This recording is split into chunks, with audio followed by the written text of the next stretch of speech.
সময়ের মূল্য বোঝো, করতে হবে পরিশ্রম। আলসতা করে ছয়, হলে তার পরাজয়।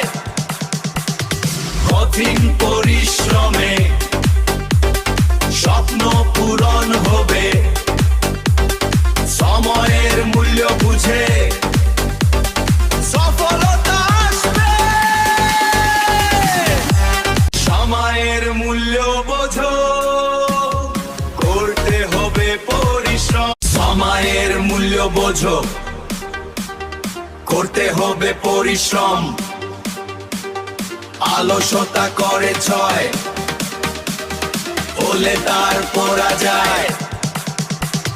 কঠিন পরিশ্রমে স্বপ্ন পূরণ হবে, সময়